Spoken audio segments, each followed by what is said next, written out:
Donc ça va être ces différents conseils et les réunions qui vont être précédées vont être aussi des réunions qui vont vous permettre de prendre connaissance pleinement et de manière beaucoup plus profonde que ce que vous avez pu faire jusqu'à maintenant de l'ensemble des dossiers pour pouvoir les porter ou les amender.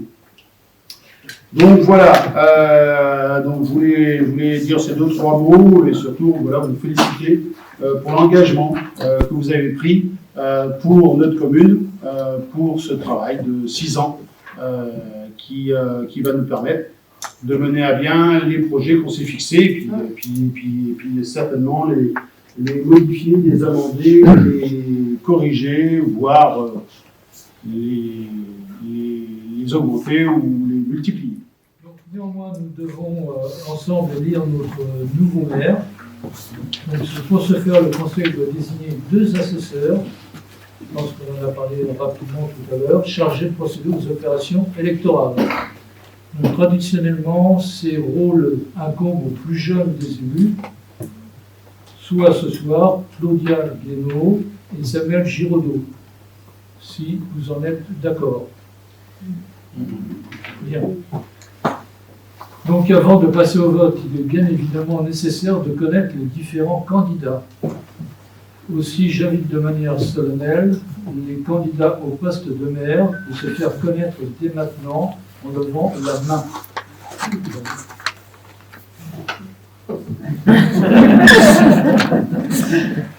Je suis candidat. Donc nous avons un candidat pour l'instant, l'autre. C'est le moment. Ouais, c'est le moment ou jamais là. Donc Monsieur Panot est candidat et apparemment le seul candidat. Donc là j'ai été contraint de vous lire quelque chose qui peut être un petit peu longué. Donc conformément aux dispositions de la loi, je vais vous donner lecture des articles L2122-4, L2122-7 et L2122-8 du Code général des collectivités territoriales. L'article L2122-4. Le conseil municipal élit le maire et les adjoints parmi ses membres au scrutin secret. Nul ne peut être élu maire s'il n'est âgé de 18 ans révolus. C'est pas le cas. Article 21-22-7. Le maire et les adjoints sont élus au scrutin secret et à la majorité absolue.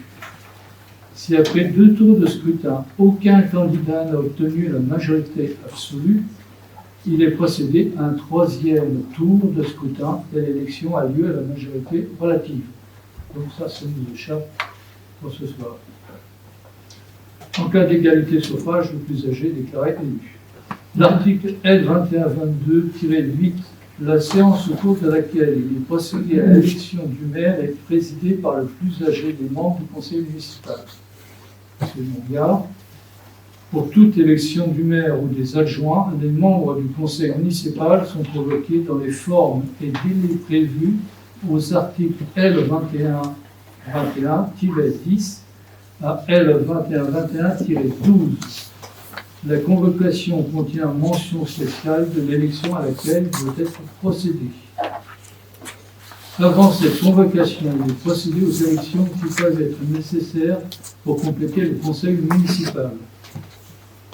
Si après les élections complémentaires de nouvelles vacances se produisent, le conseil municipal procède néanmoins à l'élection du maire et des adjoints, à moins qu'il n'ait perdu le tiers de ses membres. En ce dernier cas, il y a lieu de recourir à de nouvelles élections complémentaires.